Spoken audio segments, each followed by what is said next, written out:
My name is Elizabeth Prudlow. Today is April 10th. The time is 4:55. We are at St. John's Northwestern Military Academy. I am interviewing Earl Davison, who was born on June 2nd, 1930 in Cranberry, New Jersey, and served in the Korean War between 1948 and 1952. Earl Davison was a sergeant in the Marines and served as an administrator. This interview is sponsored by the Bell Tower Memorial.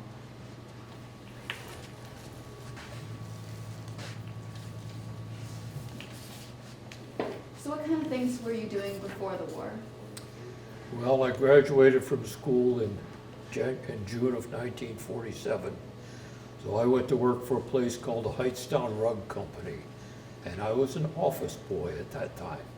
So I got tired of that job, and I decided I wanted to see some of the world. So I thought about joining up the Marine Corps, and I did. Were any of your siblings in the military? Say that again? Were any of your siblings in the military? I had two brothers in World War II, a brother-in-law, and about 15 first cousins all served in World War II.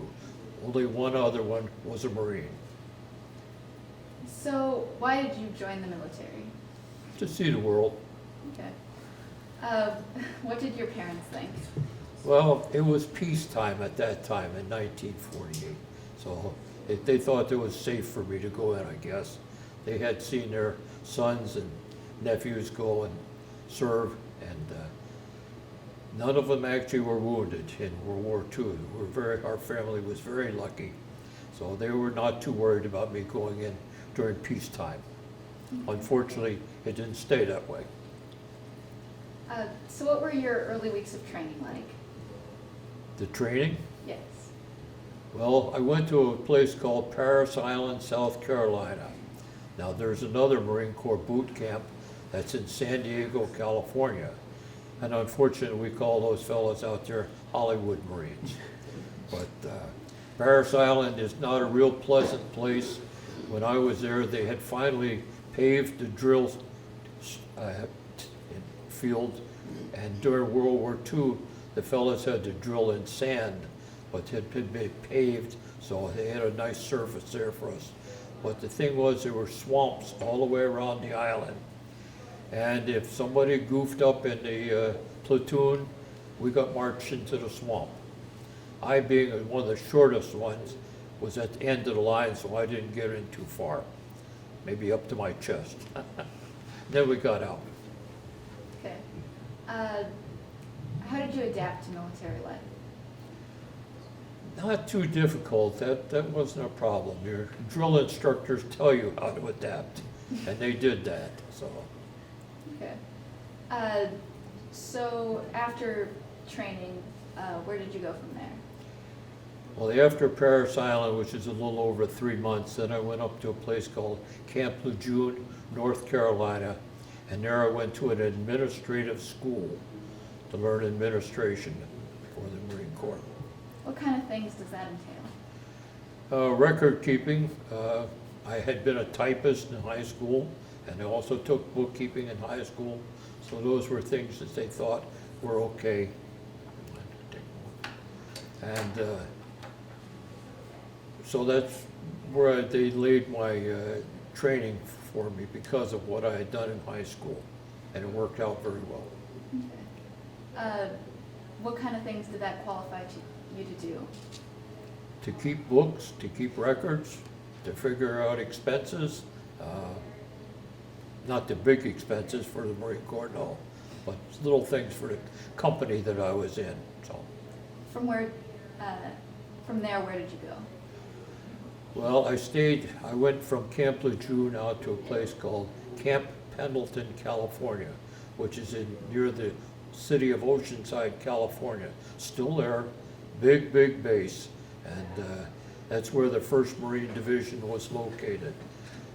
During World War II, there were some other divisions that trained there, but they had disbanded after World War II, so it was only the 1st Marine Division, the 2nd Marine Division, and in 1948, the government had cut the Marine Corps down to about 75,000 active personnel, which was nothing compared to what they had been during the war. So was a good place to be. Okay. What kind of things were you doing at Camp Pendleton? Well, when I got to Camp Pendleton, I went into the 5th Marine Regiment, which is an infantry regiment. Unfortunately, they had enough administrative people there, so they transferred me down to a place called the Supply Depot at Camp Pendleton. So there I worked in warehousing and keeping records for those people, helping move people that, families that had got transferred back from overseas or from another base. There was a base housing on Camp Pendleton where the officers and sergeants and so on with their wives and families could live. So that's what we did. We moved people and actually carried furniture in and out and took care of that. So. Okay. So after that, where did you go? Well, I was there for over 2 years, so it was quite a while. So, and during that time, I also took on the Supply Depot gymnasium and recreation department, which had a theater, we had a pool hall, and all kinds of baseball and other equipment for the men to work out in. If they wanted to borrow it, they came up to my building and borrowed that, signed out, and away they went. We also had horseback riding on the base, which was very pleasant to do. So, but after Camp Pendleton, about the same day that the Korean War started, June 25th, 1950, I was transferred north to a place called Whidbey Island, Washington, in the state of Washington. But that's a naval supply depot and a naval ammunition dump. And I went up there to be on guard duty. So I didn't have to use my administrative training at all. So I chased prisoners and did things like that. So. Okay. So when did you finally actually get sent to Korea? Well, a month after I went up to Camp Whidbey, I got orders to go back to the divisions. So I was right back to Camp Pendleton, California. And then we started preparing to be shipped overseas. We were straightening out all our equipment, getting all the trucks and jeeps and tanks and everything in order. And then we were loading them on ships down in San Diego to go to make the trip. Okay. So you took those ships to Korea? I took a ship called the General Simon Buckner, which was actually almost like a cruise liner because it had been used to carry Army dependents back and forth from overseas to the United States or United States to overseas. So there was A, B, and C decks. The A deck was meant for the officers, B deck was staff NCOs and down to sergeants, and corporals and below were down in C deck, which meant you were sleeping in a bunk 6 high, so 6 bunks high. Could you elaborate more on what being on that boat was like? Well, being on the ship wasn't too big a problem. We could go out and exercise on deck and do what we were told. We did cross a date line, and that was kind of an interesting day. I think we got some kind of a proclamation that said we had done that, so we went from one date to another date, all over in the next few minutes. And how long did that take to get? I think the trip was about 12 days. So from San Diego, California to Kobe, Japan. And Kobe was close to the base where we were stationed there for a short time. Okay. What were you first doing when you arrived? Pardon? What were you first doing when you arrived in Kobe? Well, when we arrived in Kobe, we set up base in a place called Osaka. And from there, we would go down and help load the ships so we could make an Incheon invasion in South Korea. So we were getting ready to go to war, in other words. Okay. And what was it like just day to day? What were some of the hardships? Well, there weren't many hardships when you were at Kobe or Osaka. The hardships came later on. So, but we did a regular guard duty, worked at loading the ships, whatever had to be done, we were told, we did. So.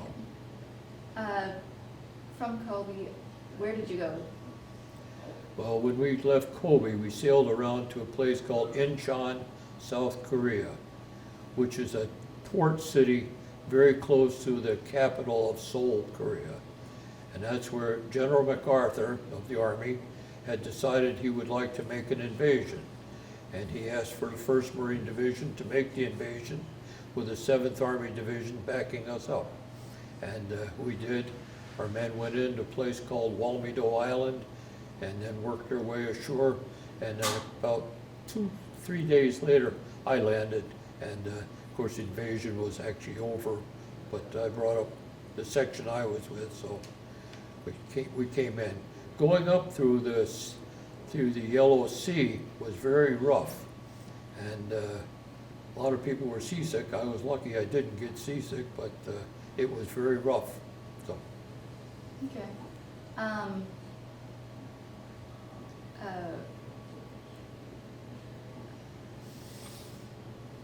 When you got ashore, what kind of things did you do from there? Well, I hate to tell you, but when I got ashore the first night, it was dark when we actually got put in a truck to go forward to where our base was at that time in Korea. I had the first cigarette I ever smoked in my life, so first time I ever did that. And I only smoked 20 in my whole life, so. But it's a little scary thinking here I am in a war area and so on. Go ahead. Okay, where did you go from there? Well, we set up at a place called Kimpo Airfield, which had been an U.S. air base outside of Seoul.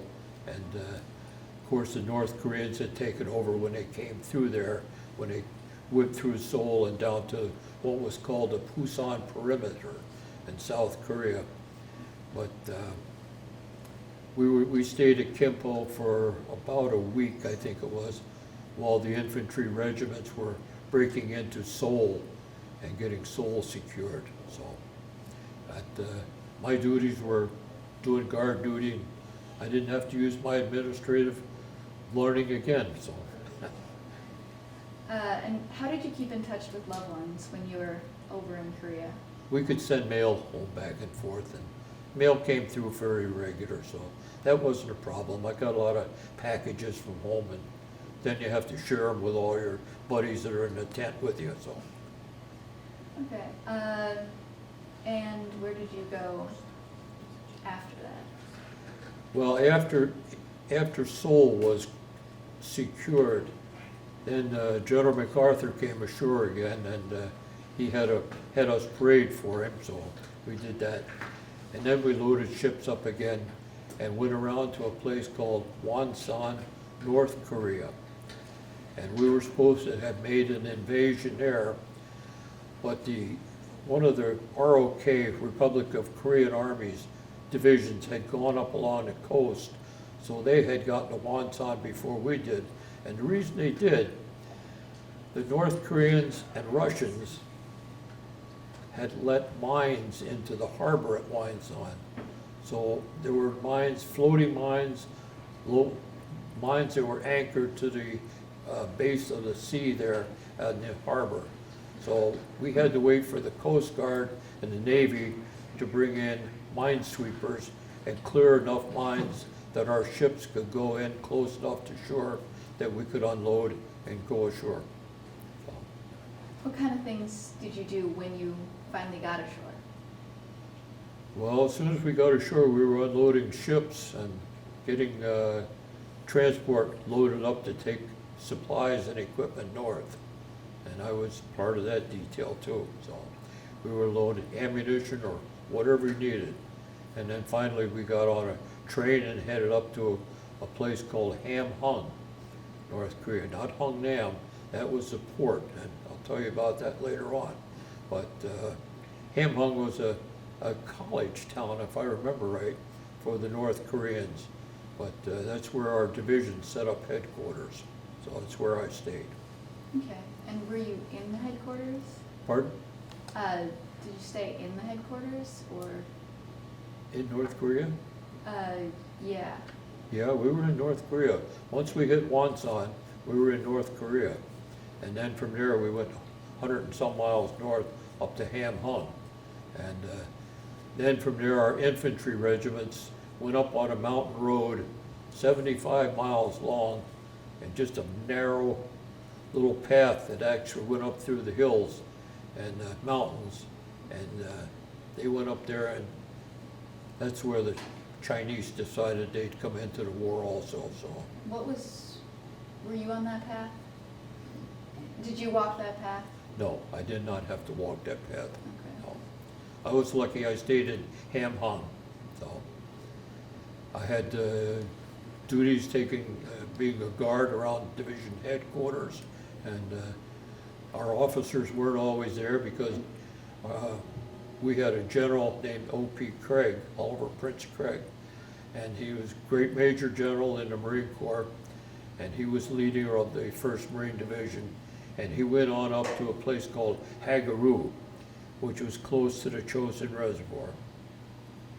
So they claim I'm in the Chosin Reservoir campaign, but actually I stayed in Ham Hung. So.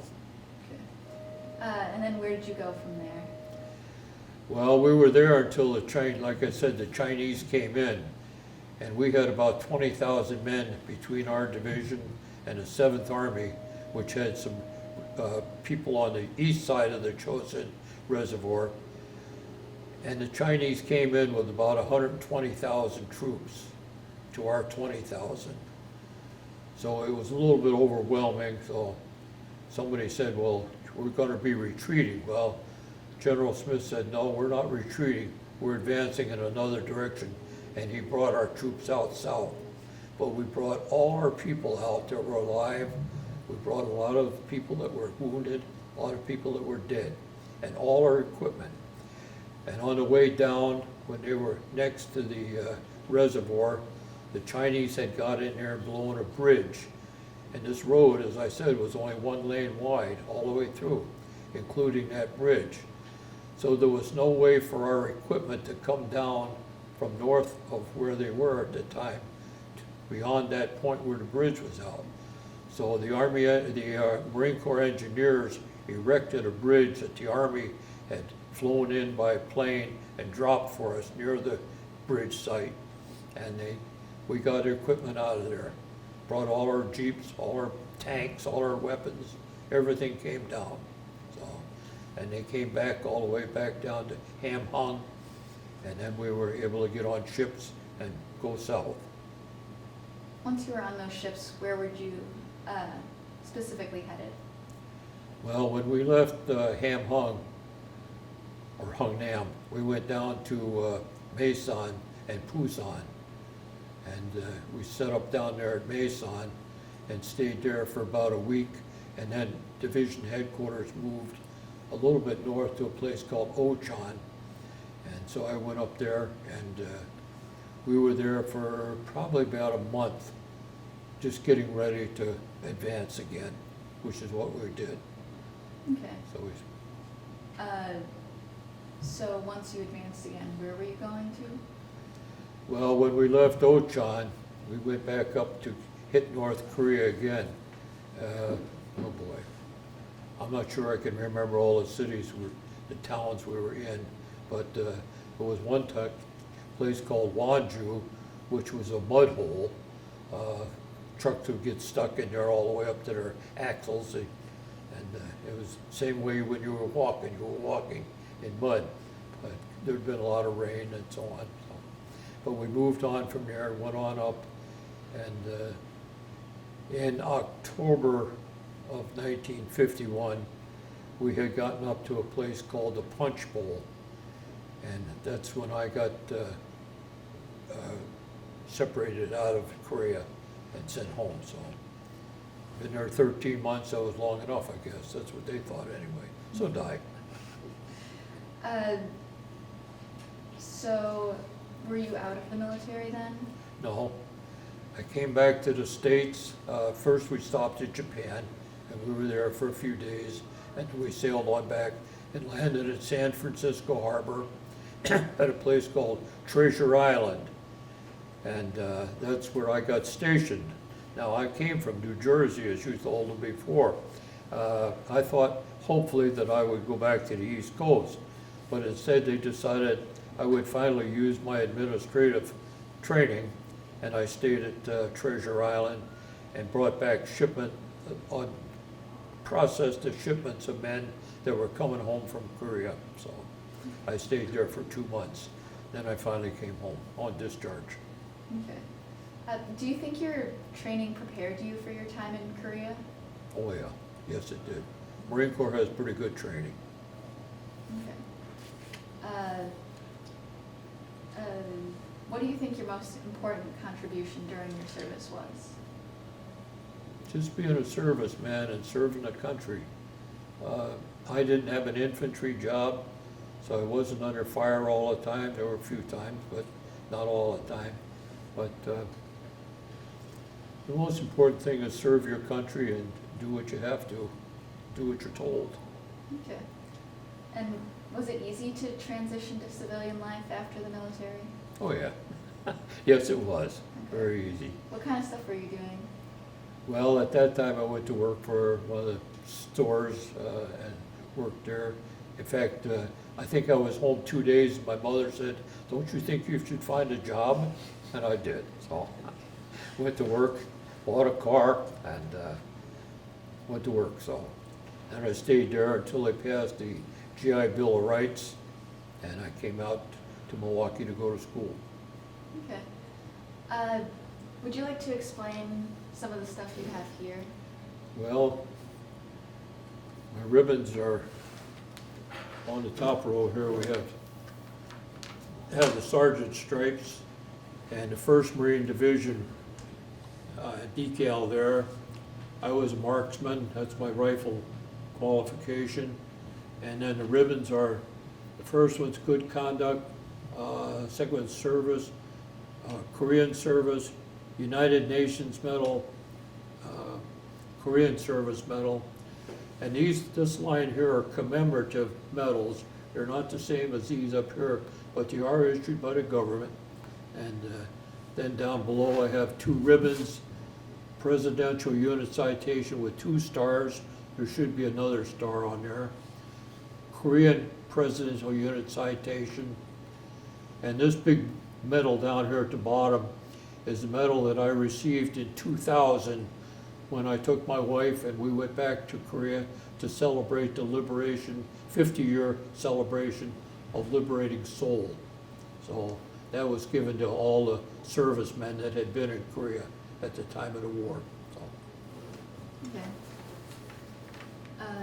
What was it like going back to Seoul? Going back to Seoul was very different because when I had been there in Seoul the first time, now remember the North Koreans had come through and destroyed a lot of Seoul when they had first invaded the country. And then of course when our troops came back, the 1st Marine Division went through Seoul the other way, going north, and they destroyed a lot of other buildings. I remembered the train station because it had a large dome on it. But when I saw it during the war, the dome was sitting on the ground. But that shape was still good enough that in 2000, they had rebuilt the train station so that I could recognize that dome. So, and Seoul now is full of 8-story apartment houses, hundreds of them. They're all white buildings. There was, I think had been 2 river crossings across the Han River, 2 bridges. Of course, the South Koreans destroyed the one bridge, and that had been rebuilt, but now there are 20-some bridges across the River Han in the city of Seoul. And along the river, they have what we have like I-94 out here on both sides of the river. So they have traffic problems just like we do here.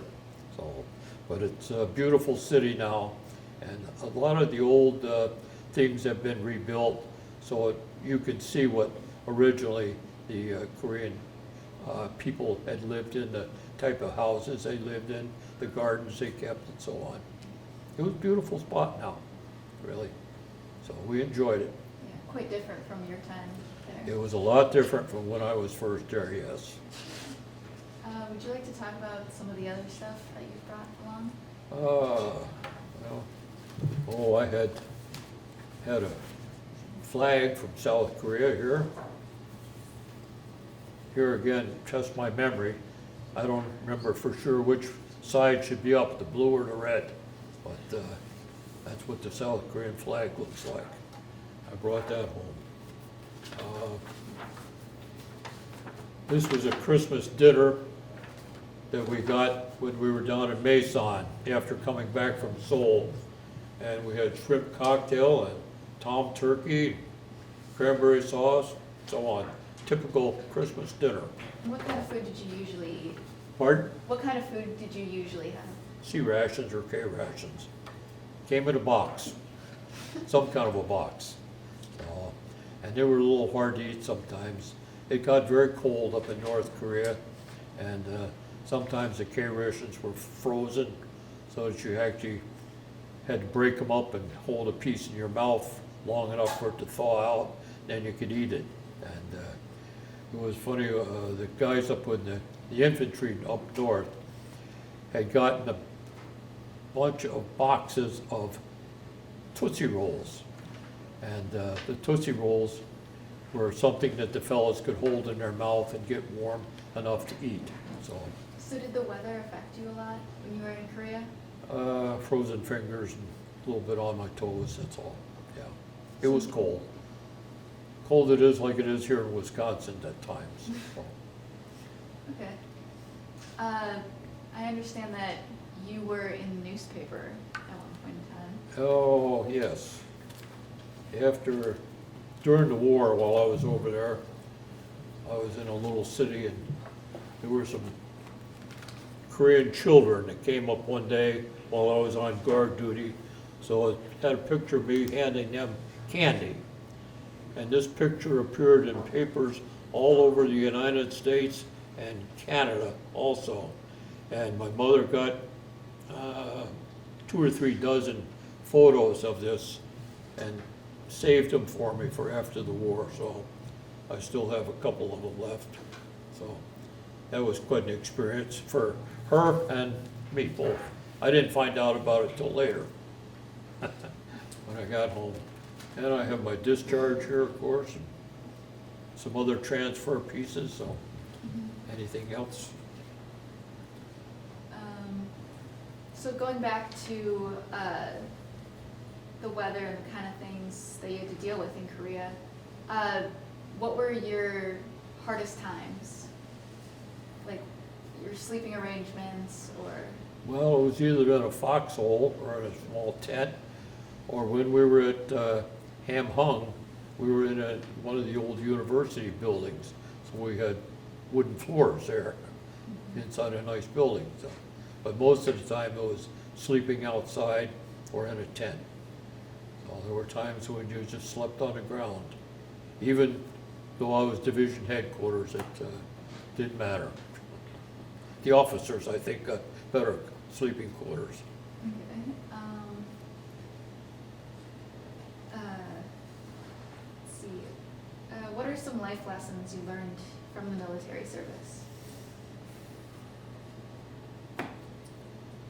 Life lessons, learn to know your people that you're working with, your comrades, not comrades, but the brother Marines that you were stationed with. Depend on them, that they depend on you. So try and carry that out, and as I said before, serve your country. Okay. Is there anything that in particular you would want to share that we haven't gotten to yet? Anything about Korea? Mm-hmm. Or before? Or Well, the people were good to us there, especially when we went back in 2000. They were awfully good to us. But even during the war, the civilian Koreans that were there in South Korea were very good to us. One thing I didn't tell you, when we came out of North Korea, out of Hungnam, we brought almost 100,000 North Korean civilians with us and took them down to Mason and Busan. They wanted to leave North Korea because the communists were in there then, and they wanted to get away from them. Some of them have tried to go back, and they weren't allowed to go back anyway. So it did split up a lot of Korean families when those people left. But the 90-some thousand of them that came out with us were pretty happy about it. Okay. Yeah. Is there anything else in there in the folder that you would like to talk about?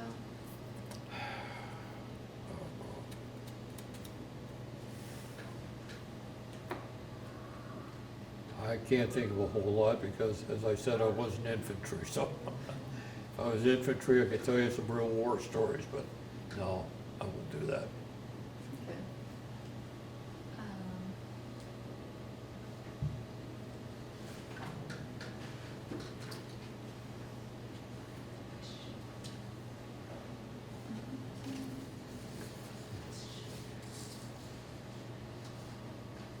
So you said you ended up going back to MSOE?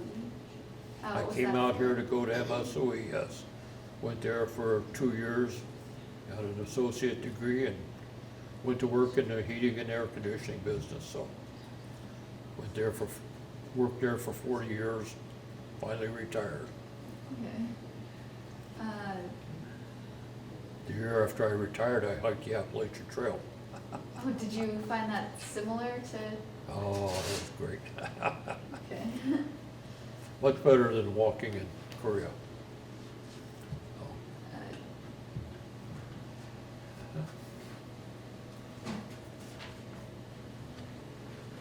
So how was your trip out to Korea when you went back to Seoul?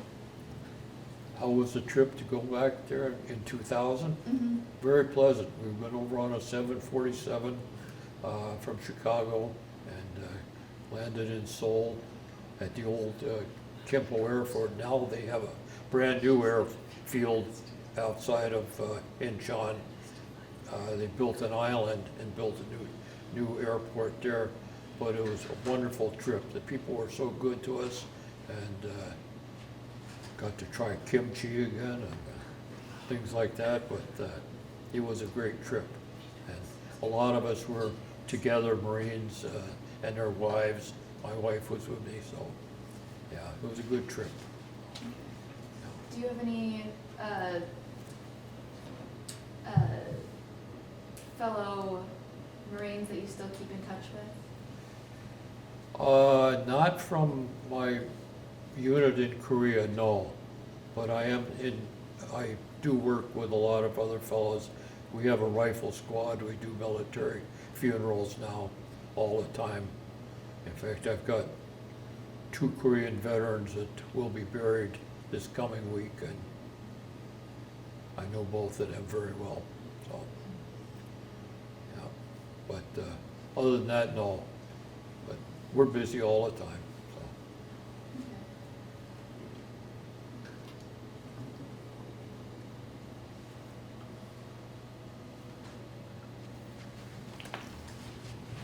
In closing, this has been an interview of Earl Davison regarding his service during the Korean War. The time is 5:28. Thank you for agreeing to this interview, and most importantly, thank you for your service. Thank you, Elizabeth, for asking me.